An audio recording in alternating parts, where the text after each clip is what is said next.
Hi, hello. Welcome to the episode of Isaiah's Newsstand. It's your host, Isaiah Edwards. The date is December the 27th, 2023. Hopefully, this episode finds you well, in good spirits, and high hopes. As for me, I'm doing pretty good. We had a good day back at work. We're getting to the, we're definitely in the low now, where, we've been so busy, so frenetic, and now, I'm sitting down again. We're back to slow time. Now, granted, we're still cleaning up, kind of getting residual cardboard that has been we have this nasty habit of kind of having to almost sweep it under the rug because we just get so much cardboard during this time of the year. And now they're just pulling it out from under the rug, if you will.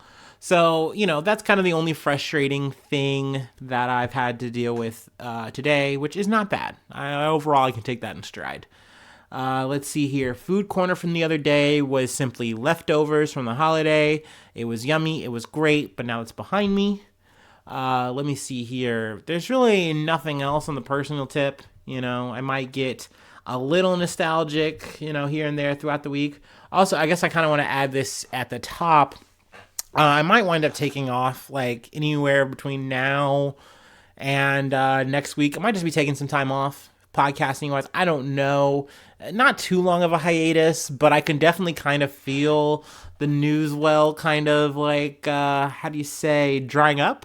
I know it's I always say that the news is out there. I just, I gotta look for it. And usually that is completely true. But sometimes there's just I don't need to tell you guys about Trump and whether or not, he's gonna fucking get on the ballot or not. You know what I mean? Do you guys really want to hear that story for the umpteenth time?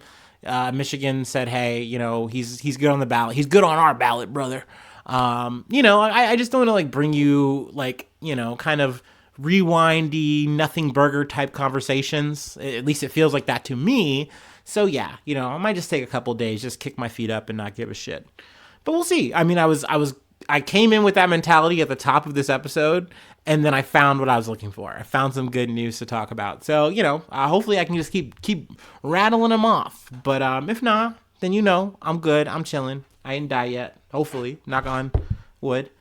Okay. Let me go ahead and take my startup, and then we'll get into said news I'm so interested in talking about.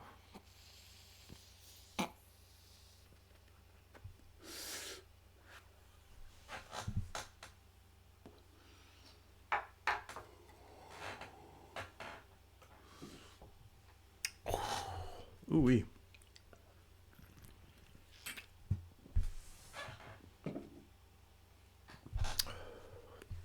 All right. Oh, not the hiccups. Ooh-wee. From Reuters. Iran, Russia to trade in local currencies instead of US dollar. State media. Iran and Russia have finalized an agreement to trade in their local currencies instead of the US dollar. Iran's state media reported on Wednesday. The agreement was finalized during a meeting between the governors of the two countries' central banks in Russia, it said. Both Iran and Russia are subject to US sanctions. Banks and economic actors can now use infrastructures, including non-SWIFT interbank systems, to deal in local currencies, state media said.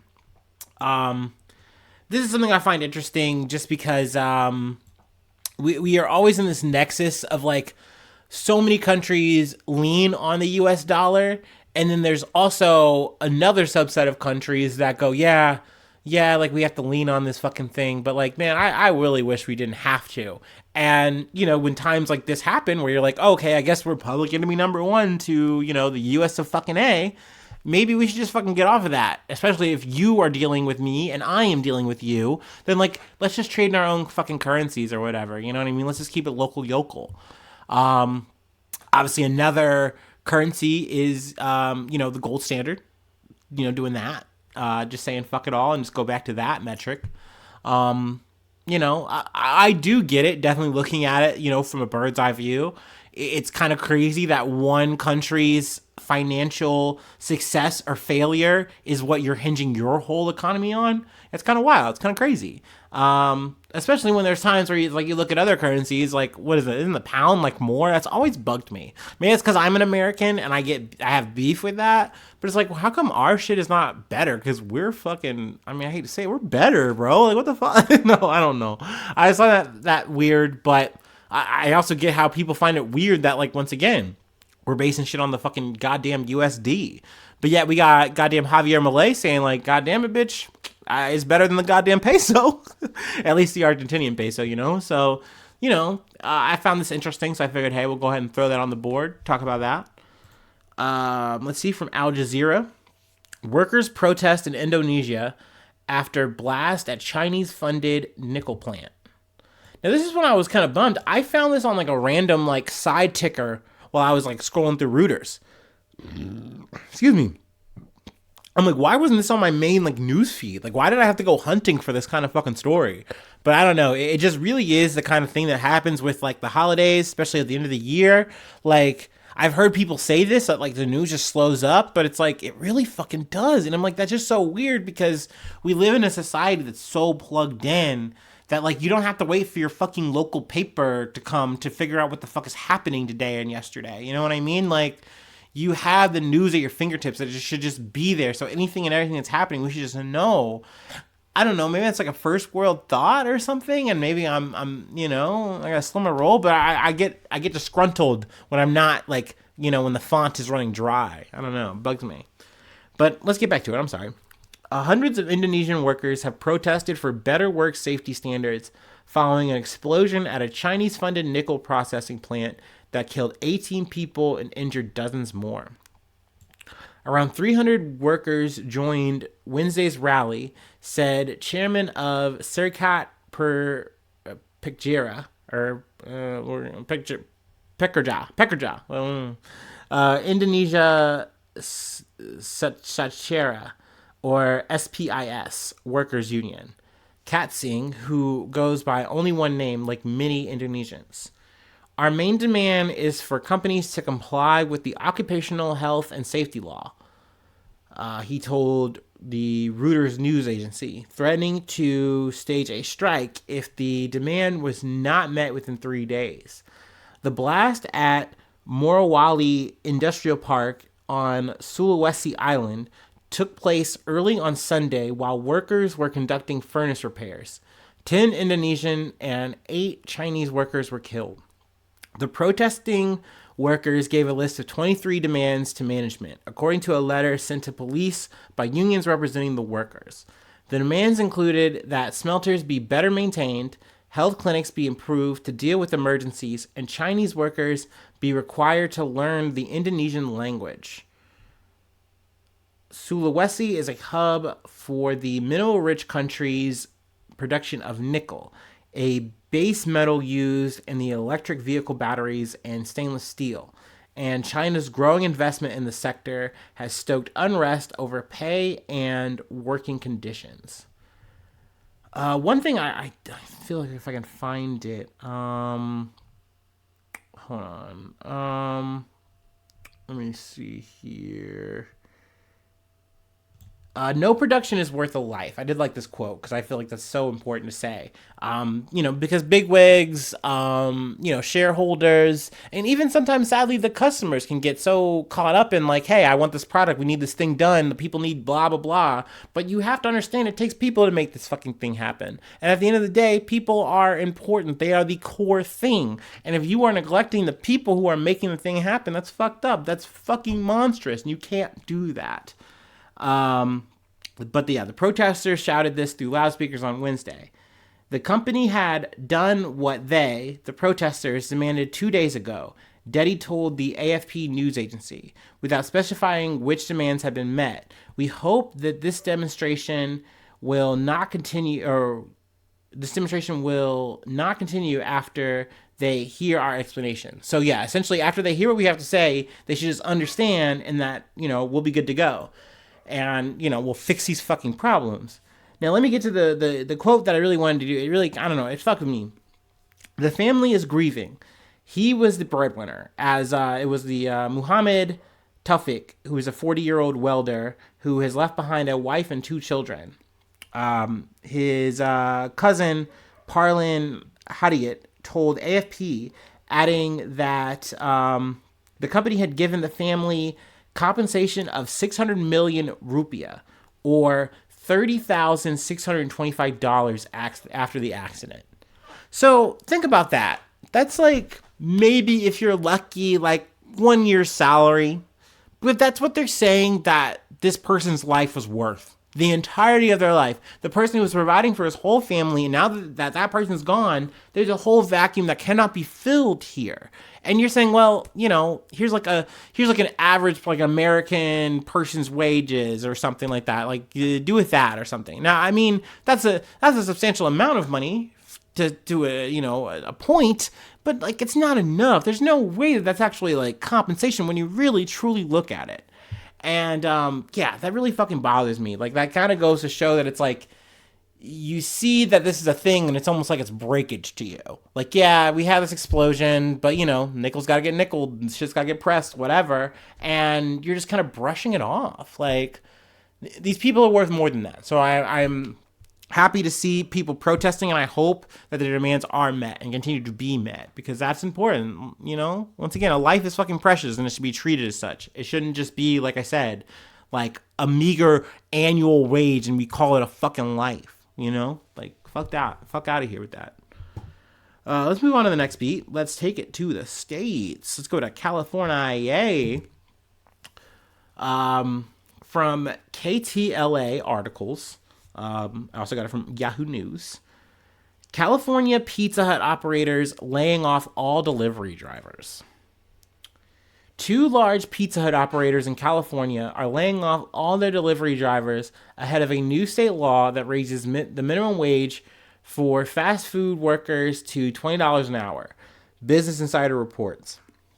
The layoffs impacted hundreds of Pizza Hut locations across the state, including Los Angeles, Orange, Riverside, Ventura, and San Bernardino counties, and Sacramento, and involve more than 1,200 in-house delivery drivers. The job cuts will take place through February, according to the federal employment notices obtained by Business Insider. The new minimum wage law takes effect in April.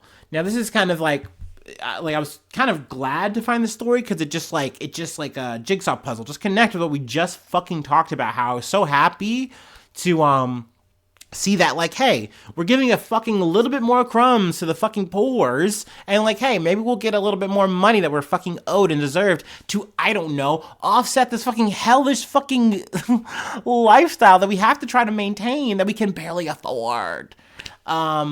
But sure enough, these operators in California, they're like, oh, no. Not only are we going to, pass the buck on down to our consumer, we're just going to, cut out the driver. So I really want to read the quote here, and I want to kind of key in on some words I felt were very key. Pack Pizza LLC, operating as Pizza Hut, has made a business decision to eliminate first-party delivery services and, as a result, the elimination of all delivery driver positions. A federal WARN Act notice filed by the franchisee said. The Workers Adjustment and Retaining Notification Act, WARN, requires employers to provide notification 60 calendar days before mass layoffs. Okay, that's a cool little law, whatever. The phrase I really wanted to hone in on here is the first-party delivery services. So to me, what that reads as is they immediately saw the writing on the wall and said, man, that fucking sucks. So we're going to take like a hit. Let me put, quotations there. We're going to take a fucking financial hit, and we cannot recover from that. So instead, we're going to eliminate all the drivers that we have to fucking pay, keep that shit in-house, and then we'll make a third-party delivery service do it, aka a Grubhub, aka a DoorDash, okay? And that's it. So now, as a customer, you're probably going to have to fucking pay more. You're probably going to have to fucking deal with, like, a shittier, longer wait and a horrible fucking customer service experience. Not to knock DoorDash, but at the end of the day, you are adding another fucking company into the delivery process. That never makes it smoother. I'm sorry. I'm fucking sorry. It doesn't. Like, the idea is that the Pizza Hut drivers, they had it down pat. They were ahead of the fucking curve. Like, you're just eliminating that fucking service and now just shipping it off to someone else. Well, guess what? You're going to get what you fucking pay for on that. And they don't care because they know that it really only affects the customer. Okay, so what? Whatever. You know what I mean? It's a lose-lose for everyone involved. But at the end of the day, for Pack Pizza and then Southern California Pizza Co., it's just good numbers for them. And if you're going to raise the amount of money that we have to pay these people to do the service, we'll just fucking cut, snip, and ship on down anything else we have to, pay to the customer. And it's garbage. So fuck Pizza Hut, fuck Chipotle, fuck McDonald's, fuck all these fucking companies for that.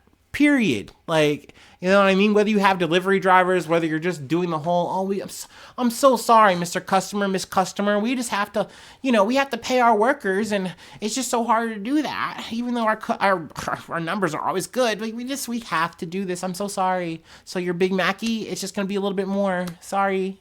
Oopsie. Fuck you. So yeah, I wanted to squawk on that. I wanted to speak to that. But shout out to the minimum wage in California going from $16 to $20 an hour. Hell yeah, get this fucking bread. Let's fucking go. Okay, let me take my break, and then we will do one more news thing, and it's a feel good. So there you go. I did all my digging, I did all my searching, and we found a good piece of news. It's a feel good, even though it kind of sucks because we'll get into it. But anyway. Hiya.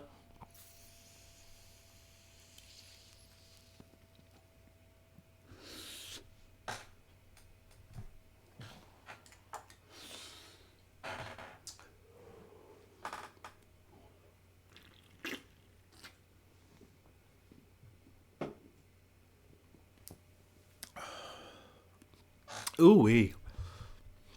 Okay. Second wave.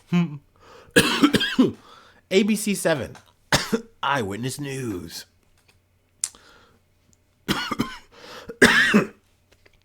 Oh, forgive me. Man rescued from car crashed off of I-94 near Portage, ID'd. Union describes him as positive, kind.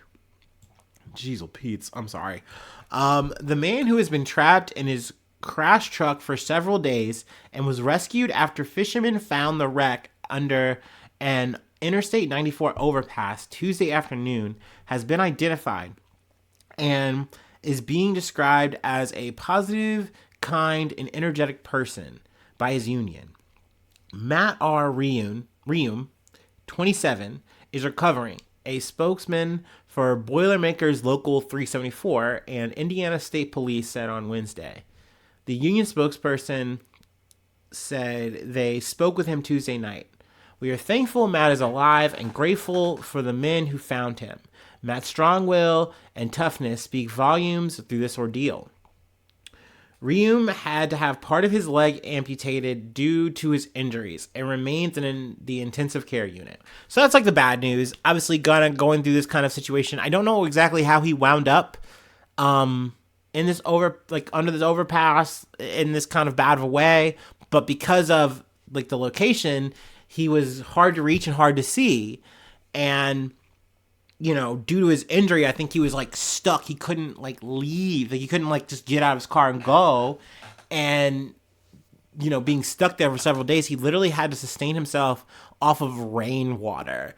So that's intense. That's some hardcore ass fucking shit. I feel like you could like make a documentary episode or something out of this kind of moment.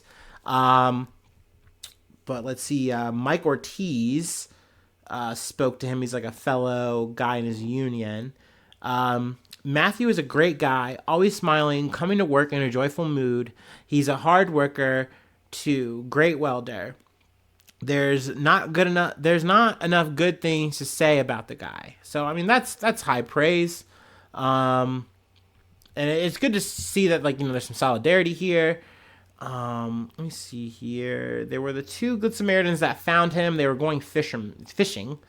Indiana State Police said two fishermen, Nivardo Del Torre of Portage and his father-in-law, Mario Garcia of Hobart, were walking along Salt Creek about 1 mile east of the Portage exit when they saw a crash car under the bridge, hidden from plain view, under an overpass under I-94 between US 20 and State Road 249. They looked into the car and found a man inside. Garcia said they thought he was dead and reached out to touch him to confirm when the man woke up, turned his head towards them, and began to speak. He had a jacket almost like mine, and all I seen was this part, the shoulder. That moment, I touched the shoulder, and he swung around. He woke up, Garcia said. Which, that would freak me out. I'm sure, and I get for Renum, he's just probably like, man, oh man, another fucking day. And, he's just passed out, just sleeped out. And then next thing you know, whoa, what day is it? I don't know. That shit's crazy. So I'm glad that he was found. That these two fishermen just wind up becoming two fucking Good Samaritans. And they call it in, they get, to him. Obviously sad about the leg amputation part, but hopefully, the union does right by him and he's good. There is a GoFundMe if you would, like to find that and you do that. It has already raised over $3,000 as of Wednesday morning. So yeah, there we go. That's some news. We did that. We did some coverage. If you'd like to help out the effort, you can. Patreon.com, because Isaiah News. I shout out all my newsies at the top of the month, and I plug a project if you'd like. And then free ways to hit me up, isaiahnews1@gmail.com. Feel free to find me on all the socials, either me or the podcast. Hopefully you're subscribed to the YouTube channel. That helps out a lot. All the thumbs up are appreciated. All the comments are appreciated. Hopefully they're good, positive comments. Hopefully you're spreading positive energy in the comments. I would love that. I would love to see that. And you can do that not just on the YouTube, but any listening app you're on. So yeah, that's all I have. Hopefully I see you soon for some more good news. I love ya. Bye-bye. Mwah.